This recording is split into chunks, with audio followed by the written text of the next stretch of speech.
Marilah kita saksikan bersama-sama persembahan pertama mengenai tradisi aneh yang bisa mendatangkan hujan. Logika dan budaya bersaing melawan kesadaran logika. Penampilan pertama monolog dibuka dengan judul Cincawang dari kelas 11-6. Kepada penampil pertama, panggung kami persilakan.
Contohnya saja soal kecil. Waktu aku mengomentari penampilan Indonesian yang jasnya mirip sedikit, komentar balasan justru bukan dapat dari idola, tapi dari penggemar fanatik yang rela membela idolanya mati-matian. Siapa yang kata-kata sampai menantang segala. Kurasa pergeseran kekuatan politik juga dipengaruhi dengan jembatan itu ini loh.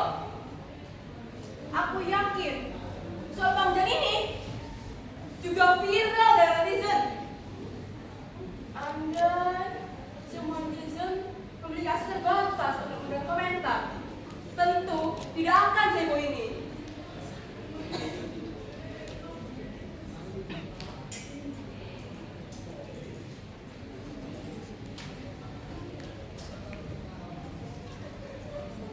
Aku ingat sesuatu, bukan soal menghentikan hujan, tetapi justru sebaliknya.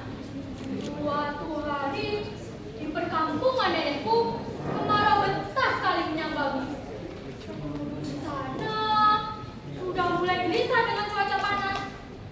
Persediaan makanan pun yang makin lama makin menipis dan sawah ladang yang kekeringan.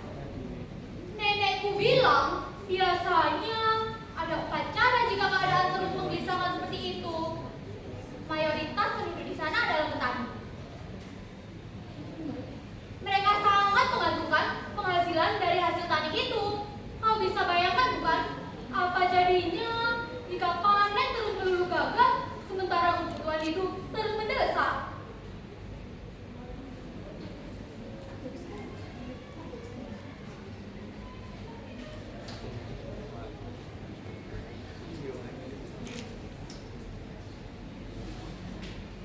Sejak dulu upacara ritual selalu menghadirkan cincau. Selalu ada boneka itu di upacara ini.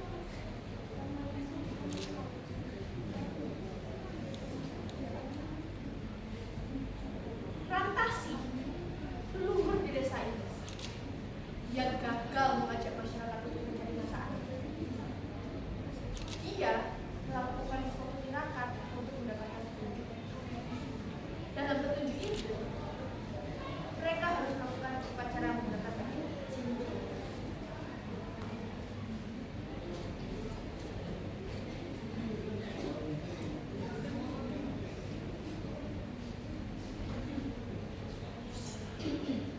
Ya, aku baru ingat.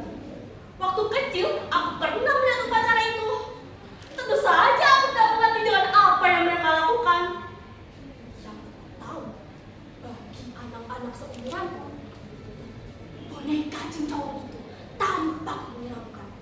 Aku berani bilang ada boneka cincau itu. Iya, asal kau tahu, boneka cincau itu akan mengejar semua orang yang tidak percaya saat menyaksikan upacara itu.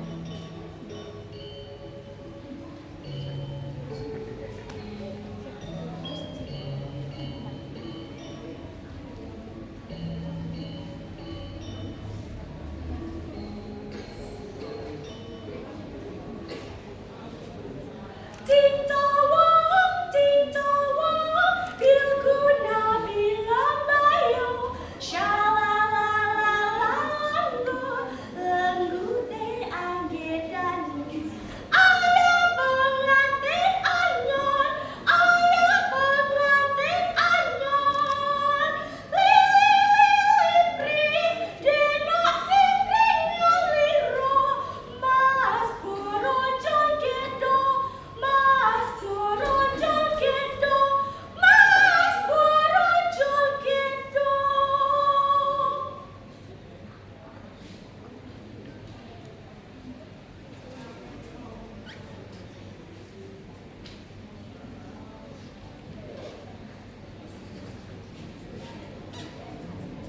Begitulah sepotong lagu cincau yang dinyanyikan oleh Sinden dalam ritualnya. Para penabualan memainkan alatnya. Ada yang memukul buyung dengan hit atau yang dibuat dari anyaman bambu. Ada pula yang memukul bokor dari kuningan dan dua-dua ruas kayu. Aku bersama kakakku yang dia menikmati pertunjukan itu. Suara musik yang tercipta antara nyanyian sinden, pukulan bokor, dan gerakan sekret tidak mampu terasa tunggal.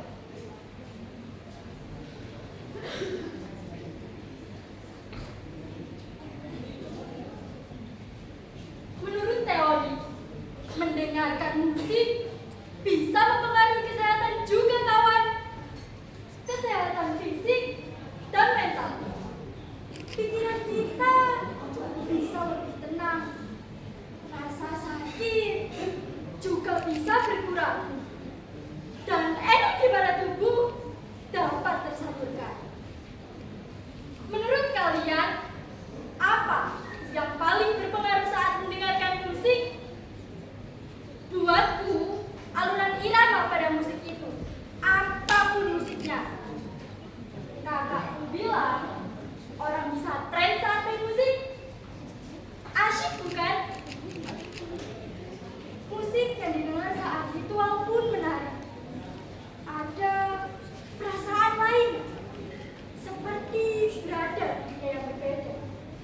Sementara itu, Ibu Nawita yang jadi puluh berada di tengah halaman. Tampak olehku, ia memangku boneka memasuki area tempat ritual berlangsung.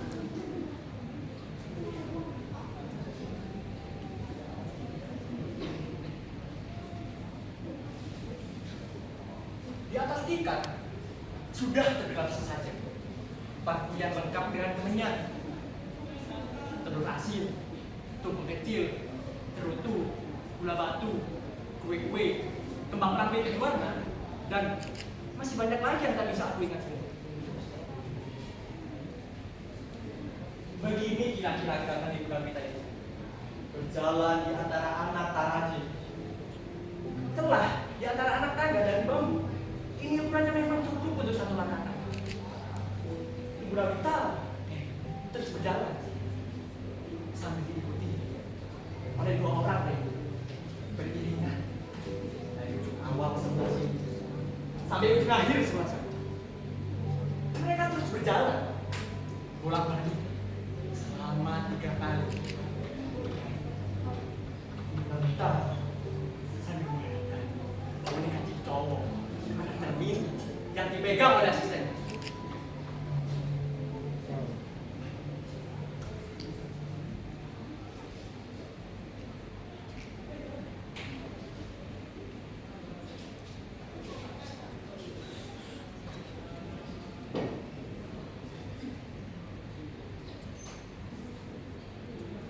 Cowok juga harus disisir rambutnya biar rapi. Lihatlah, lihat sabuk boneka ini pegang oleh asistennya dari sisi kiri dan kanan. Bidadari lagi teko, bidadari lagi teko, jauh jalan kami junjung kami loko, pajulo julo,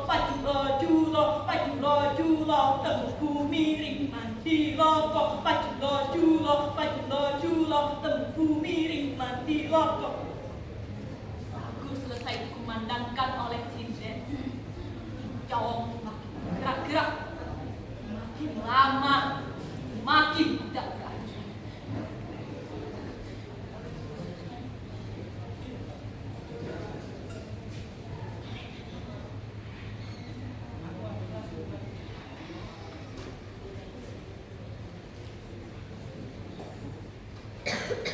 Bayangkan, aku yang awalnya menikmati kumpulan kayu di pokok dan ingin sinden jadi keheranan.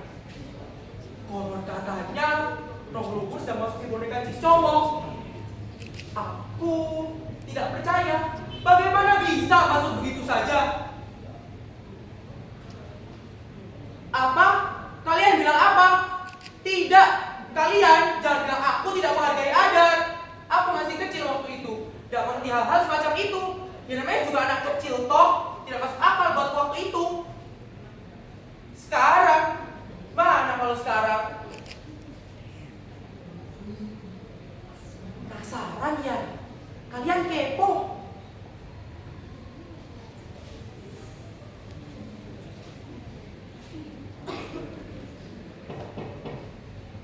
Waktu itu, aku berbisik pada kakakku. Ini aneh, nggak masuk akal.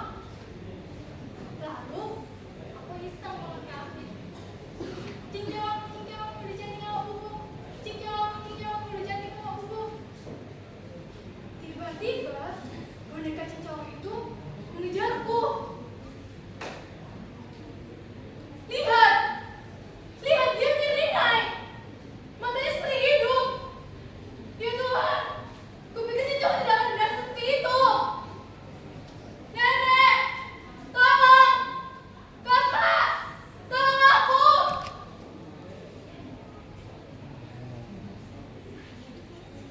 Aku seperti bisa mendengar boneka cincau itu bicara.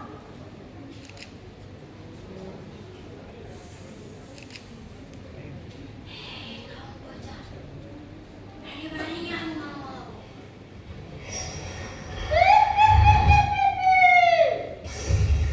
Aku segera merapatkan badanku di dekat kakakku sambil berkomat-kamit agar tidak dikejar boneka si cowok. Tolong! Tolong! Nenek yang sedang berada di teras halaman rumah segera mengambilku.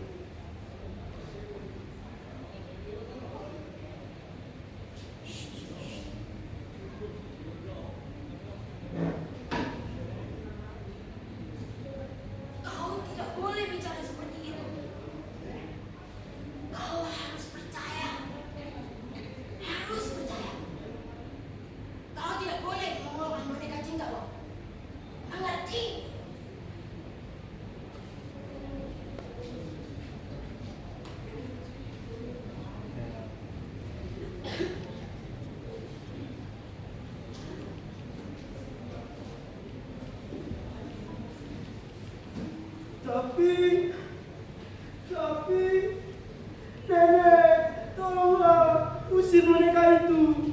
Jauhkan dia dariku. Ampun, Nek, ampun. Iya, aku percaya. Percaya. Maaf, Cinco. Ibu Nawita dan seorang asistennya memegang lagi boneka Cinco. Kepala Cinco yang terbuat dari batok kelapa dilukis dengan hiasan. Diberi baju warna kuning, dipasangkan sambut di badannya yang terbuat dari bambu, dan lehernya berhiaskan kain kamboja.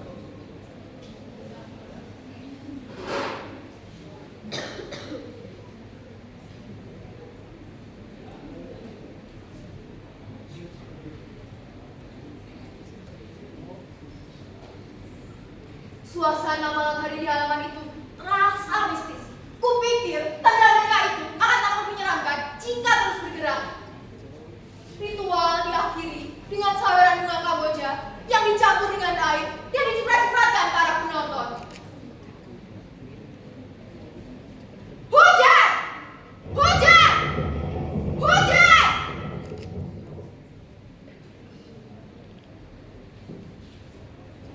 Untung saja saat itu aku sudah ditolong. Aku tidak tahu apa yang terjadi pada diriku jika boneka itu terus mengejarku. Semenjak saat itu aku kapok. Aku kapok mengontrol hal yang sudah menjadi ada atau hal yang tampak tidak masuk akal.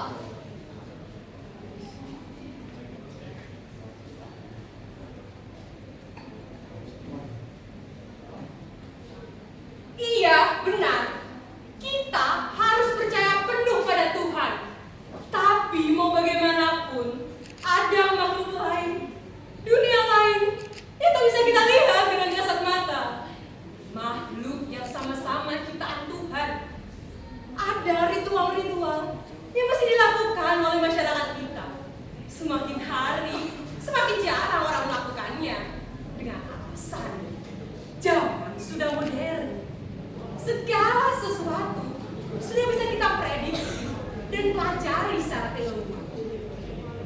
Sebaiknya kita kembali pada perempuan di TV ini saja. Kalian lihat pohon itu, singing bowl. Itu juga biasa digunakan untuk meditasi. Beberapa orang menggunakannya untuk terapi pengobatan.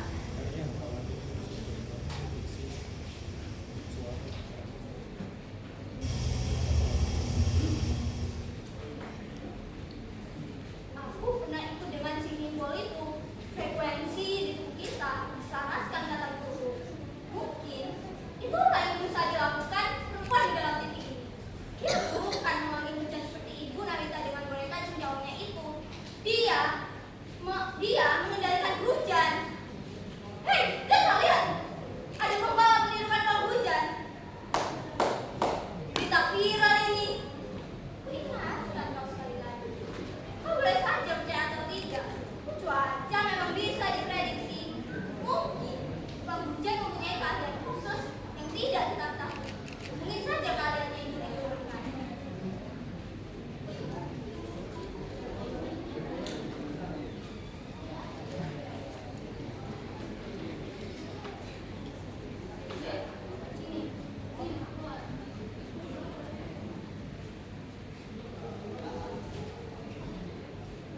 Ibu Nawita ternyata merupakan turunan dari Rantasih.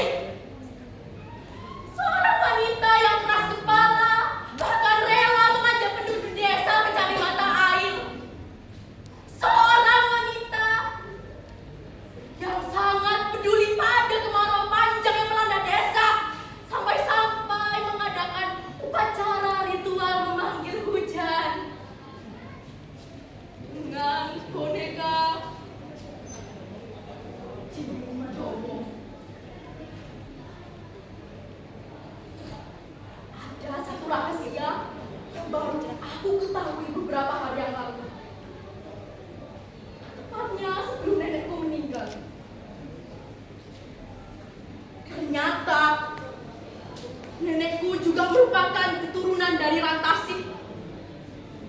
Dan menjadi punduh pernah dilakukannya sebelum digantikan oleh Ibu Nawita yang dirasa lebih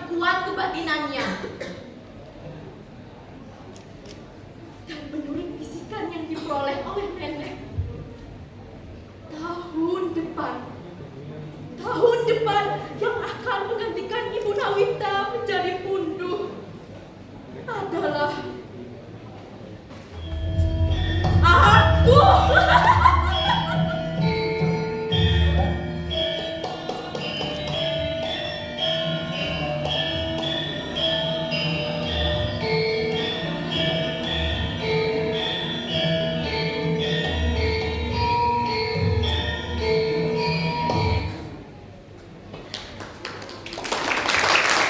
Penampilan yang sangat luar biasa dari kelompok 1 11 6. Sekali lagi beri tepuk tangan yang meriah kepada Cing